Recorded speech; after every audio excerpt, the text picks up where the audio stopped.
बना अमेरिका का, पूरी दुनिया में तबाही मचा के रख रहा है वहां पे। यहाँ से अभी उसने ट्रेड वॉर स्टार्ट कर दिया, पूरी दुनिया पे टैक्स इंपोज करते जा रहा है। इस टैक्स का उसने चाइना को ध्यान में रखते हुए पूरी दुनिया पे रेसिप्रोकल टैक्स लगाया है, और एक साथ अमेरिका पूरी दुनिया से दुश्मनी ले रहा है।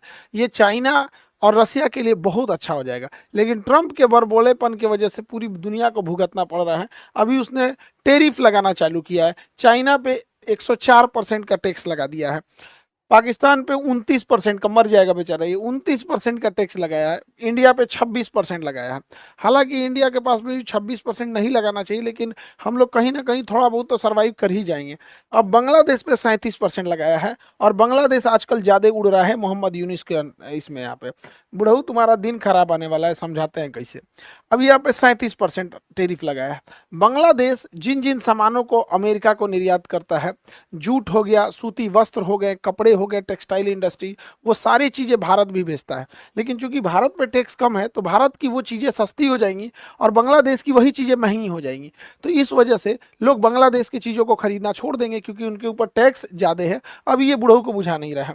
कुछ दिन पहले ये बुढ़ऊ बांग्लादेश से गए चाइना में, और चाइना में जाके क्या करते हैं, भाषण देते हैं कि चाइना से कहते हैं कि इंडिया का ये जो सेवन सिस्टर है, इनको ये सेवन सिस्टर को अगर समुंदर चाहिए तो केवल और केवल बांग्लादेश है, और बांग्लादेश इनको गाइड करता है। इसलिए आप आइए हिंद महासागर में इन्वेस्ट कीजिए, ताकि आप इंडिया को इस तरह से काउंटर कर सके। ये बात बोला ये बुढ़ऊ यहाँ पर। जबकि समझिए इस इंसान को कितना एहसान फरामोश है। यहाँ पर बांग्लादेश को अगर नेपाल को व्यापार करना होता है तो इंडिया से सामान भेजता है, इंडिया के रास्ते, और इसलिए उसको नेपाल जाना है तो इंडिया के रास्ते, म्यांमार जाना है तो इधर से रहता है, क्योंकि ये एरिया रखाइन वाला एरिया डिस्टर्ब रहता है, भूटान जाता है तो इंडिया के रास्ते। इंडिया इसे अपना ट्रांजिट यूज करने देता है बिना किसी टैक्स से, जिसको हम ट्रांसशिपमेंट एग्रीमेंट कहते हैं। अब इंडिया ने जब से ये जाके बुढ़ऊ बोला है चाइना में कि आप इंडिया को आके घेरिए, यहाँ इन्वेस्ट कीजिए, तो हमने इसका ट्रांसशिपमेंट बंद कर दिया है। अब आपको आना है इधर से तो आप भी टैक्स दीजिए, और नेपाल ले जाइए सामान, भूटान ले जाइए, म्यांमार ले जाइए। अब इनको अकल ठिकाने लग रही है। इसका कहना है कि इंडिया यहाँ पे समुंदर के रास्ते नहीं जा सकता, और ये बहुत पतला है चिकन नेक। अब चिकन नेक हमारी भी कमजोरी है। चिकन नेक यह पतला सा रास्ता है, यह छोटा सा 22 किलोमीटर वाला ये पतला सा रास्ता जो है, इसी के माध्यम से हमारा ये सेवन सिस्टर जुड़ा हुआ है। नहीं तो ये सेवन सिस्टर को महज ये 22 किलोमीटर पतला रास्ता अगर काट दिया जाए तो हमारा सेवन सिस्टर कट जाएगा। उसी का मजाक उड़ा रहा था ये बुढ़ऊ। बांग्लादेश का ये वाला जो राज्य है, इसका नाम है रंगपुर। ये रंगपुर जो है, अगर ये कब्जा हो गया रंगपुर जगह, तो काम खत्म हो गया। अगर हम इसको कब्जा कर ले तो ये पूरा बराबर हो जाएगा। अब हम लोग को आने जाने में कोई दिक्कत नहीं, ट्रेन ले जाएंगे, बुलेट ट्रेन ले जाएंगे, हाईवे ले जाएंगे, सब ले जाएंगे। हमारा जो पतला गर्दन था चौड़ा हो जाएगा। और बांग्लादेश ये मत समझो कि हम लोग ये नहीं कर सकते। तुम्हारे नॉर्मल डिलीवरी में मदद हम ही लोग किए थे, समझ में आएगी नहीं। 1972 में जब तुम्हारा पाकिस्तान से नॉर्मल डिलीवरी नहीं हो पा रही थी ना, तो हम ही लोग ने नॉर्मल डिलीवरी कराने की कोशिश की थी, बाद में ऑपरेशन से कराना पड़ा था। 1971 की लड़ाई, 72 में आज़ादी हुए थे, तो दादा लगते हैं हम लोग। अब मोहम्मद यूनुस ये सब चीज़ों को समझो, वरना अगर ये कब्जा कर लिए तो कहानी खत्म हो जाएगा। इसके अलावे आप जो कह रहे थे कि हमारे पास यहाँ पे समुंदर नहीं है, ये जो त्रिपुरा राज्य है हम लोग का, त्रिपुरा, इससे महज 15 से 20 किलोमीटर बाद समुंदर स्टार्ट हो जाता है। अगर हम लोग इसको थोड़ा सा कब्जा करके नीचे उतर जाए तो त्रिपुरा यहाँ से समुंदर मिल जाएगा। तो क्यों ना हम मेघालय को ग्रेटर मेघालय बना दे और त्रिपुरा को ग्रेटर त्रिपुरा बना देते हैं, काम खत्म। एक्सपीरियंस भी है, इंडियन आर्मी के पास इसका अनुभव भी है, कहाँ कहाँ क्या चीज़ है, यहाँ घेर देगा यहाँ पे। इससे बांग्लादेश का ये चटगांव राज्य, जो उसका सबसे बड़ा राज्य है चिटगांव, और सूर्यसेन ने चिटगांव शस्त्रागार को लूट लिया था, तो चटगांव राज्य कट जाएगा। चटगांव राज्य जब कट जाएगा तो ये एरिया में बांग्लादेश का पावर कंट्रोल भी खत्म हो जाएगा। देखिए बांग्लादेश का ये जो स्टेट है ये रंगपुर है। ये रंगपुर को अगर हम काट देते हैं मेघालय को बड़ा करने के लिए, कि हम मेघालय को ग्रेटर मेघालय बनाते हैं, तो ये हो गया ग्रेटर मेघालय। हम लोग का जो रास्ता पतला सा था अब वो चौड़ा रास्ता हो जाएगा। अब यहाँ देखिए ये बांग्लादेश है। बांग्लादेश से इनका कहना है कि इन लोगों के पास समुंदर नहीं है, तो त्रिपुरा को अगर हम थोड़ा सा 15 किलोमीटर 15 से 20 किलोमीटर नीचे लाएं तो ये समुंदर के पास आ जाएगा। जाएगा। अब त्रिपुरा के पास अपना समुंदर हो गया, जब त्रिपुरा के पास अपना समुंदर हो गया तो हम लोग का टेंशन खत्म। इन लोग को समुद्र मिल गया यहाँ से, और हम लोग का ये चिकन नेक जो पतला सा रास्ता था ये भी चौड़ा हो गया। इसके अलावे म्यांमार का ये वाला एरिया रखाइन कहलाता है, जिसे अरक्कन आर्मी कंट्रोल करती है। रखाइन एरिया, रखाइन वाले में रोहिंग्या समस्या है और ये लोग बांग्लादेश पे आक्रमण करते हैं। तो क्यों ना हम लोग त्रिपुरा को समुंदर से मैच करा दे, और जैसे समुंदर से मैच करा देंगे तो इसका चिटगांव ये वाला एरिया खत्म हो जाएगा, काक्स बाजार। और इंडिया में जितने रोहिंग्या हैं जो बांग्लादेश से भाग के आए हैं, उनको कहा जाएगा भाई तुम यहाँ जाके रहो, अपने नेटिव स्टेट में जाके रहो, हमारे यहाँ कह लिए चलाए हुए भेज दीजिए यहाँ पर। और ऐसा नहीं है कि बहुत टफ काम होता है, यहाँ से यही एरिया तो काटना है। ये इसका रंगपुर काट लेंगे, यहाँ से सिलीगुड़ी गया काम से, ये चिकन नेक यानी सिलीगुड़ी चौड़ा हो जाएगा।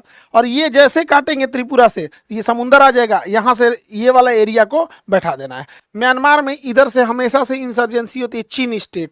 म्यांमार का चीन स्टेट पर भी चर्चा करते हैं। उससे पहले समझिए कैसे इजराइल ने ये काम जस्ट 2 महीना पहले किया है। यहाँ पर सीरिया में बशर अल असद के सरकार के खिलाफ यहाँ की जनता ने गृह युद्ध करके इसे भगा दिया। तो ये जैसे बशर अल असद सीरिया से बाहर गया ना, ये देश देखिए इजराइल है।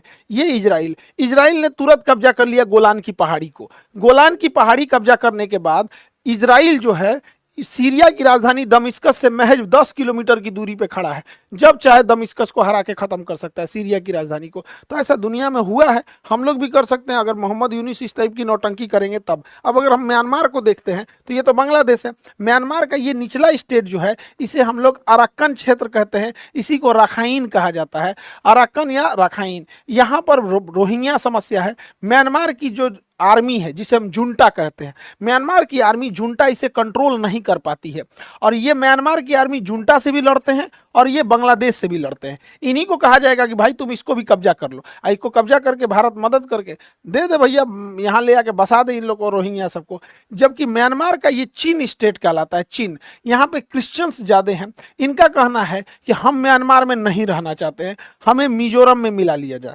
हमें किस में मिला ले? मिजोरम में। तो इसे भैया मिजोरम में मिला लेने और अच्छा ही है, मिला ले तो। नहीं तो म्यांमार को कंट्रोल करना बहुत जरूरी है, क्योंकि म्यांमार चाइना की गोद में जाके बैठते जा रहा है। अगर आप नक्शा में देखेंगे तो चाइना को यहाँ से घूम के जो आना पड़ता है ना, ये मलक्का स्टेट से, तो यहाँ हमारा अंडमान निकोबार इसे चोक कर सकते हैं। और इसका रास्ता भी बड़ा लंबा पड़ता है, इसलिए चाइना ने यहाँ से यहाँ एक सड़क बनाया, नाम रखा China Myanmar economic corridor, China Myanmar economic corridor. और यहाँ पर उसने एक बंदरगाह भी बनाया जिसका नाम है चौकसू नेवल बेस। चौकसू नेवल बेस पे यहाँ इसने अपनी नौसेना रखा है।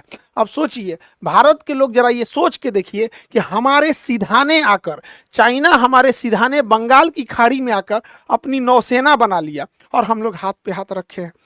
तो इसका कुछ ना कुछ खामियाजा तो म्यांमार को भुगतना चाहिए ना, लेकिन हम लोग कुछ नहीं कर रहे हैं। तो ऐसा नहीं है कि हम यहाँ से नहीं ले जा सकते। अगर प्रेम से मान रहे हैं तो ठीक है, नहीं तो इसका चीन स्टेट यहाँ मिला लिया जाता है। प्रेम से मानते हैं तो भी अच्छी चीज़ है। कैसे? हम लोग को यहाँ से अपने गुवाहाटी के पास से या असम से एक सड़क म्यांमार और थाईलैंड होते हुए मलेशिया के रास्ते सिंगापुर अगर एक सड़क चली जाती है, इससे एकमात्र इस सड़क से पूरे नॉर्थ ईस्ट का डेवलपमेंट हो जाएगा। एज हम लोग हिंदुस्तानी लोग अपने आप से पूछ के देखिए, क्या हम लोगों ने ये पूर्वोत्तर राज्यों के साथ सौतेला व्यवहार नहीं किया है? कोई डेवलपमेंट का नाम नहीं वहाँ, ना कोई पॉलिटिकल वहाँ पे कोई फोकस है, ना कोई डेवलपमेंट का ज़्यादा फोकस है। उनके साथ भेदभाव किए हैं। इससे फ़ायदा क्या हो सकता है? देखिए, अगर हम यहाँ से सड़क ले जाते हैं और सिंगापुर तक, तो सिंगापुर हाईली डेवलपमेंट है और वहाँ एग्रीकल्चर प्रोडक्ट नहीं होते। अगर ऐसा हम कर देते हैं तो ये एरिया अगर देखेंगे